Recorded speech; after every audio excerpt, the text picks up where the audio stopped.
టెక్కలి జగతిమెట్ట వద్ద జగనన్న లేఅవుట్ లో మౌలిక సదుపాయాలు, రోడ్లు మొదలగు సమస్యల గురించి ప్రజాభిప్రాయ సేకరణలో భాగంగా మంత్రి అచ్చెన్నాయుడు ఆదివారం సాయంత్రం ప్రజా దర్బార్ నిర్వహించగా స్థానిక ప్రజలు సమస్యలు వివరించగా ప్రతి సమస్యను వీలైనంత త్వరగా పరిష్కరిస్తానని మంత్రి తెలియజేశారు. అలాగే టెక్కిలి ఆర్టీఓ కృష్ణమూర్తి మాట్లాడుతూ లేఅవుట్ కు సంబంధించి రెవెన్యూ రికార్డులో అధికారులు సంతకాలు లేవని, ఎవరికి నచ్చినట్టు వాళ్ళు కట్టుకున్నారని, ఇక్కడ చాలా అవకతవకలు ఉన్నాయని, నోటీసులు ఇచ్చినా స్పందించడం లేదని మంత్రికి వివరణ ఇవ్వడం కొసమెరుపు. సంతకం లేని లేఅవుట్ కాపీ ఒకటి ఫైండ్ అవుట్ చేశాం సార్. దాంట్లో 412 ప్లాట్లు లేఅవుట్లు వేసి చూపెట్టారు సార్. టోటల్ 400 అది ఆ ఫైల్లోని సార్. ఆ కరస్పాండింగ్ జగతిమెట్ట లేఅవుట్ లో ల్యాండ్ ఎక్విజిషన్ ఫైల్ అంతా స్టడీ చేసినప్పుడు అందులో ఒక లేఅవుట్ గీశారు సార్. ఆ విలేజ్ సర్వేయర్ లేఅవుట్ గీశారు. దాని మీద మండల సర్వేయర్ కానీ, తహసీల్దార్ కానీ, డివిజనల్ సర్వేయర్ కానీ ఎవరు కూడా సంతకం పెట్టకుండా ఎంటీగా ఒక లేఅవుట్ డ్రా చేసి ప్లాన్ ఆఫ్ యాక్షన్ ప్రిపేర్ చేసినప్పుడు ఎంత భూమి ఉంది, ఆ భూమిని ఏ విధంగా వేయొచ్చని ఒక లేఅవుట్ గీసుకొని ఆ లేఅవుట్లో ఫ్లాట్ నెంబర్లు వేసుకొని వాళ్ళే డిస్ట్రిబ్యూషన్ చేసుకున్నారు. అది ఫస్ట్ థింగ్ సార్. అంటే లేఅవుట్ లేకపోవడం వల్ల అసెర్టైన్ చేయడానికి ఎన్ని ప్లాట్లు ఉన్నాయి, ఎంతమందికి ఇచ్చారని అసెర్టైన్ చేయడానికి ఫస్ట్ హిండ్రెన్స్ సార్. అది పూర్తిగా లేదు సార్. సెకండ్ హిండ్రెన్స్ ఏంటంటే సార్, ఎవరికైనా మేము పట్టా ఇస్తే పట్టా ఇచ్చినప్పుడు డిస్ట్రిబ్యూషన్ రిజిస్టర్ పెడతాం సార్. పట్టా డిస్ట్రిబ్యూషన్ రిజిస్టర్, అందులో ఎవరికి ఇచ్చామో వాళ్ళ పేరు రాసి సంతకం పెడతాం సార్. అది ఒకటి ఆ డిస్ట్రిబ్యూషన్ రిజిస్టర్ ఆఫీస్లో అవైలబుల్గా లేదు, అది లేదు సార్. తర్వాత లాటరీ తీస్తాం సార్. ఎవరికి ఏ ప్లాట్ ఇవ్వాలి అంటే జనరల్గా 1-2 ప్లాట్లు ఉంటే డైరెక్ట్గా పిలిచి ఇస్తాం. కానీ ఇంతమందికి మనం లేఅవుట్లోని ప్లాట్లు ఇచ్చినప్పుడు కన్సర్న్ బెనిఫిషియర్స్ ని పిలిచి లేఅవుట్ లో లాటరీ వేసి నీకు పలానా ప్లాట్ వచ్చింది, అది కూడా లాటరీ సిస్టమ్ కానీ లాటరీ మెకానిజం కానీ ఏమీ కూడా పెట్టలేదు సార్. అయితే మేము ఏం చేస్తామంటే సార్, నవరత్నాలు పేదలందరికీ ఇల్లు అనే ఒక పోర్టల్ ఉంది సార్. గత ప్రభుత్వంలో ఎవరికైతే పట్టా ఇచ్చారో ఆ డేటాని ఆ పోర్టల్లో అప్లోడ్ చేశారు సార్.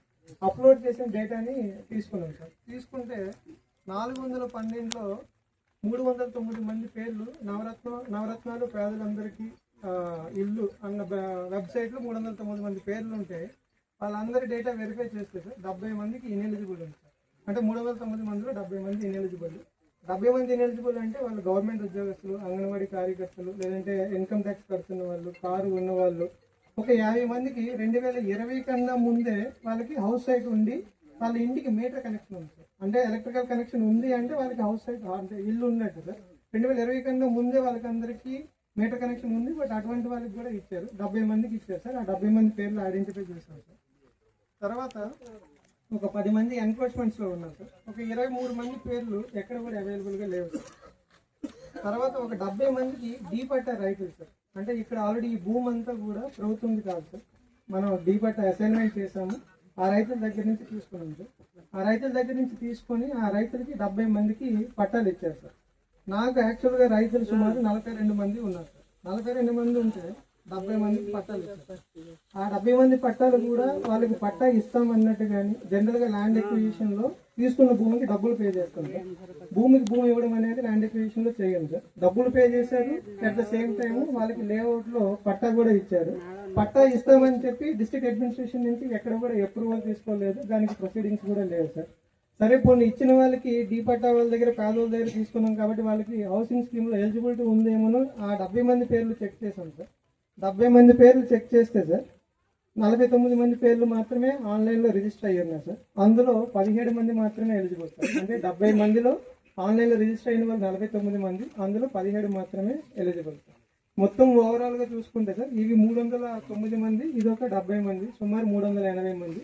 మరొక 10 మంది ఎన్క్రోచ్మెంట్స్ పోతే ఒక 20 మంది డేటా అవైలబుల్గా లేదు సార్. ఈ డేటా కోసము ఆల్మోస్ట్ సంవత్సరం నుంచి సార్ మనం ఎక్కడైనా ఈ వీధిలోకి ఎంక్వైరీకి వస్తే వీళ్ళెవరు అవైలబుల్గా ఉండకపోవడం సార్.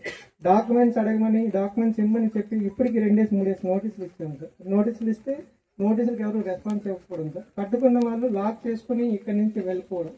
మళ్ళీ ఈ ఎలిజిబుల్ నేను ఆల్రెడీ నవరత్నాలు పేదలందరికీ ఇల్లు హౌస్ సైట్లో వెరిఫై చేస్తే సుమారు 240 మందికి అర్హత ఉంది సార్. 70 మందికి అర్హత లేదు, 240 మందికి అర్హత ఉంది. ఆ 240 మందిలో సుమారు 75 నుంచి 100 మంది వేరే వాళ్ళకి అమ్మేశారు సార్. అది పిఓటి యాక్ట్ వస్తుంది. అంటే నేను ఎవరికైతే పట్టా ఇచ్చానో వాళ్ళు ఇల్లు కట్టుకోవాలి. కానీ వాళ్ళు ఏం చేశారంటే వేరే వాళ్ళకి అమ్మి వేరే వాళ్ళు వచ్చి ఇక్కడ ఇల్లు కట్టుకున్నారు సార్. జనరల్గా పేదోళ్ళు ఆ ప్రభుత్వం కింద హౌసింగ్ స్కీమ్ కింద ఇల్లు ఇస్తే అందరూ కూడా ఒక ఫ్లోర్ కట్టుకోవాలి సార్. ఇక్కడ మీరు ఇల్లు చూస్తే కొన్ని ఇల్లులు డబుల్ ఫ్లోర్లు ఉన్నాయి సార్. డబుల్ ఫ్లోర్లో డబుల్ ఫ్లోర్లు, త్రిబుల్ ఫ్లోర్లు కట్టడానికి, అంటే పేదవాళ్ళు బిలో పవర్టీ లైన్ వాళ్ళకి ప్రభుత్వం హౌసింగ్ స్కీమ్ కింద హౌస్ సైడ్ పట్టా కానీ హౌసింగ్ స్కీమ్ డబ్బులు కానీ ఇస్తారు సార్. ఎవరైతే 2 అంతస్తులు కట్టుకున్నారో అవన్నీ కూడా అయితే వైలేషన్ సార్. సో ఇప్పుడు దీనికోసం అని డేటా అంతా వర్కౌట్ చేసి ఆల్మోస్ట్ ఒక కొలిక్ తెచ్చాము సార్. ఒకటి, ఎవరి పేరుతో మనం పట్టా ఇచ్చాము, ఎవరి పేరుతో పట్టా ఇచ్చాము,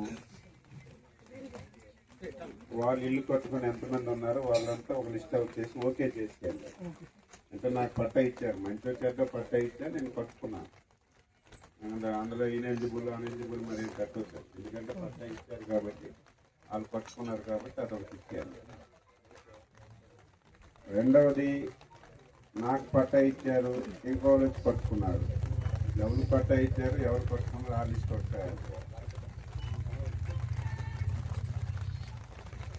మనం వచ్చేసరికి ఎంక్వైరీకి రాకుండా ఉన్న వాళ్ళ లిస్ట్ ఒకటి తయారు చేస్తాం. అవన్నీ క్లోజ్ చేసేయాలి, క్యాన్సిలేషన్ పెట్టేయాలి. రానోడు ఎందుకు, నీకు పట్టా ఉందా లేదా చెప్పడానికి రానోడు ఇంకెందుకు ఉందని అదొకటి.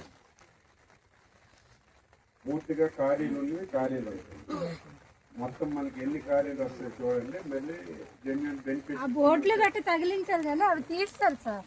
అప్పుడు తీస్తారు. మీరు తప్పు రాసినవి కూడా ఇంటూ కొట్టినవి కూడా చెరిపేసి అవి మన వాళ్ళు పట్టా ఒకరికి ఇచ్చాం సార్. మనం ఒక ప్లాట్ నెంబర్ ఇది పట్టా మా పక్కనే, అంటే ఎగ్జాంపుల్ చెప్తున్నాను సార్, మాకు పక్కనే కాంట్రాక్ట్ ఇచ్చారు. మీకు ఒకటి, మీరు జెన్యున్ గా సమాచారం ఇస్తే మీకు న్యాయం చేస్తారు, ఎవరికి అన్యాయం చేయాలి ఉండదు. ఓకే సార్, మాకు పలానా వాడు పట్టా మేము కొనుక్కున్నామని చెప్పి మీరు వాస్తవం మాకు చెప్పాలి. ఒకవేళ నీకు వెరిఫై చేస్తాం, నువ్వు జెన్యున్ అన్నావు అనుకో, నీకు ప్రాబ్లం లేదు, అది మార్చి నీకు అది